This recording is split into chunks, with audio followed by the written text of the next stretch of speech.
Story time with Fergie and friends. Hello, girls and boys, mums, dads, aunts and uncles, granny, grandpa. Yes, of course, it is Little Red story time. And with Little Red's friends, which are Roni, Gino, Little Blue, and guess where we are? We are, yes, you guessed it, we are at Buttercup Cottage and we're in Bluebell Wood. And Little Red has very, very kindly invited us all in, because I'm just like you, Fergie and friends. We are all invited into Little Red's house. So I thought I'd better explain here and now exactly Buttercup Cottage. So Roni looks through the window, as you can see, and we're in Buttercup Cottage. And guess what? There are many different rooms. There's the sunflower room. There is the rose room. There's the blue sea room. How amazing is that? There's the high in the sky room with clouds.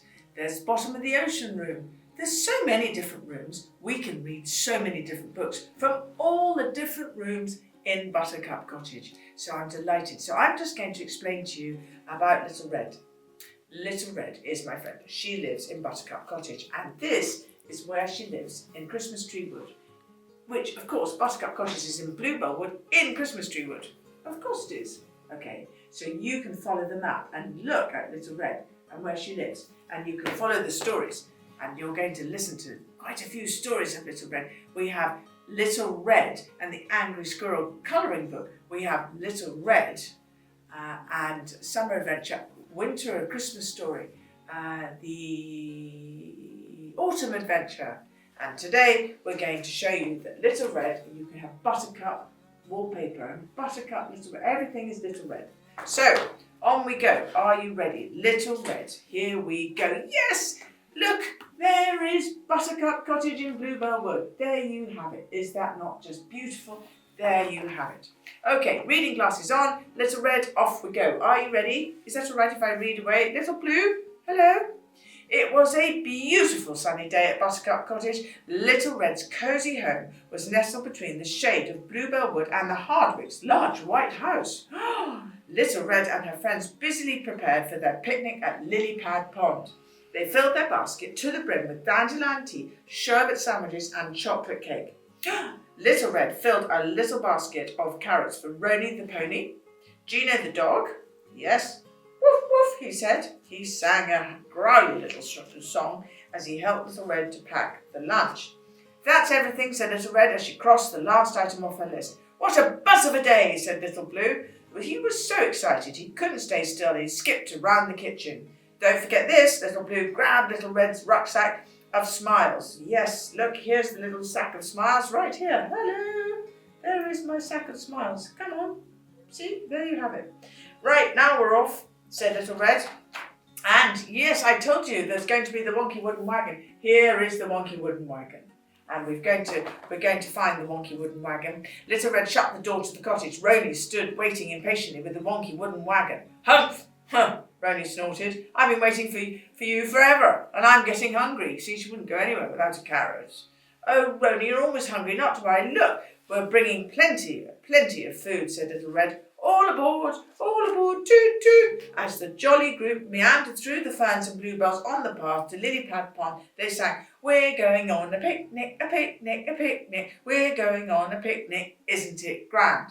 We're going to feast on tasty sweets and run and jump. It's such a treat. It's going to be on a picnic, isn't it grand? What a buzz of a day, Little Blue shouted. Perfect for a picnic. Suddenly, Roni came to an abrupt stop, nearly making the wonky wooden wagon topple over. What is it, Roni? Little Red asked. I'm famished. Can't I have a carrot or two? Her tummy rumbled. I'm hungry too, Little Blue piped up. Let's just have our picnic right here. Little Red felt a little hungry herself, so she swung down from the wagon and opened the picnic basket. She spread the blanket on the woodland floor and took out her tea set. Well, this is a nice spot, Little Red. Look, this is her birthday teapot, isn't it, Little Red? You like that one too, don't you? Yes. Little Red passed around the sherbet sandwiches. Little Blue gave Roni her basket of carrots. Gino settled down on a corner of the blanket to chew on his sandwich, and his waggly tail, doo-doo, waggly tail, created a soft breeze. Look at this very waggy tail. Yeah, I've got a waggy tail. The friends munched happily. They basked in the sun, watched the bees dart in and out of the flowers, and listened to the birds sing in the trees. Suddenly they heard a dreadful noise. Oh no, what's happened?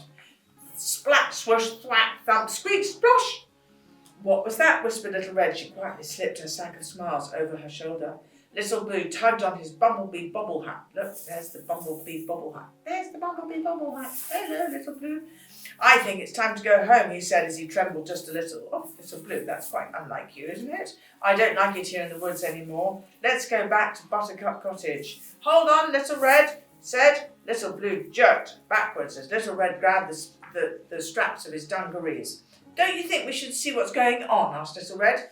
Not really, said Rony. Splat, swoosh, thwack, thump, squeak, splosh. There was that sound again, and it seemed to be coming from Lilypad Pond.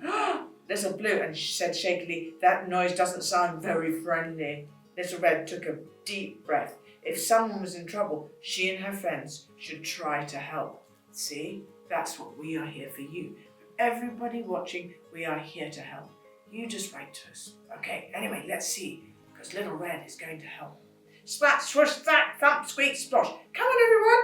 I bet it's not as bad as it sounds. But Little Red wasn't entirely sure. Little Red squared her shoulders. That does it, she said in her bravest voice. I'm going to investigate. Anyone can share to join me.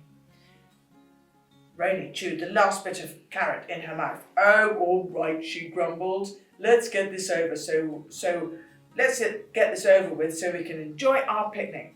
Little Blue shrugged and thought, if they're going to go, I don't want to be left behind. And he too took a step towards the pond. Always have to face your fears. I know, and in these times, and people talk about so many frightening things, but we can talk about it, can't we? And we can ask people to help us understand what's going on. The four friends all crept silently towards the dreadful noise. Splat, swoosh, thwack, thump, squeak, splosh. They peeked over the trunk of a fallen silver birch tree.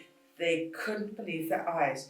There, in the middle of the pond, a bunny floated on a lily pad. An enormous heron shouted orders from the bank to an army of frogs who were trying to tow the stranded bunny to shore. Left a bit, right a bit, get a move on, hurry up, keep going, he boomed. But no matter how hard the frogs tried, they just weren't strong enough to pull the lily pad with the bunny to safety. Gosh, what a commotion! You look like you could do with some help, Little Blue called. What can we do? asked Little Red as she slid down the bank to the pond. Gino followed Little Red to the pond, barking and waggling his tail. He wanted to help too. Well, come on then, stop dithering over there for goodness sake. Get a move on. Chop, chop, thundered the heron. Oh, please help, the bunny pleaded. I was playing leapfrog with my friends. Why I can leap further than any of these big frogs. Her pink nose twitched with pride. But now look what has happened, and I can't swim. The little bunny's ears flopped down in despair.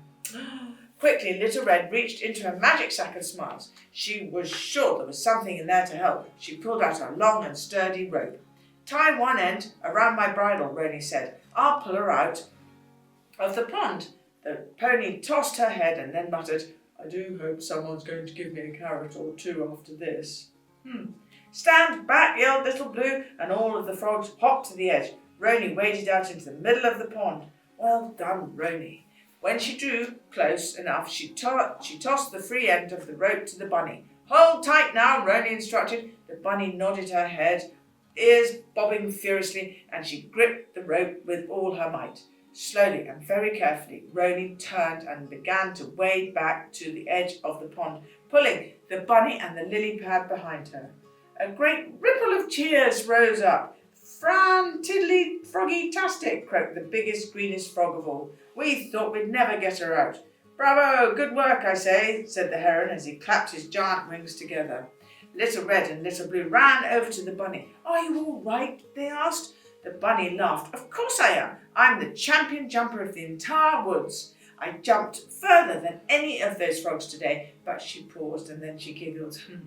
Of course I jumped so far I couldn't get back by myself. And the little bunny twitched her nose as her eyes sparkled. Thank you for helping me. You're lucky you had brave picnickers around like me, Little Blue said. Rony groaned. Come on, everyone, said Little Red. Let's have our picnic. There's plenty to eat. Yes, Roni wanted a carrot. The friends sat down onto a delicious picnic in Bluebell Wood.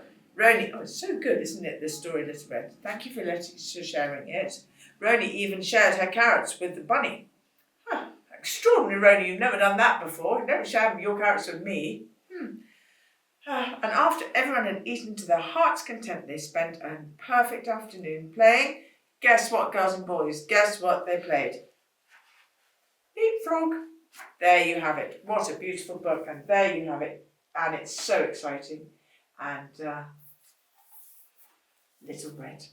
Thank you, Little Red, for sharing. Thank you, Little Blue. Thank you, Waggy Tail, Gina and Roni the Pony. Lots of love. See you tomorrow from Buttercup Cottage in Bluebell Wood, and send your letters, storytimeletters@gmail.com. Thank you, everybody.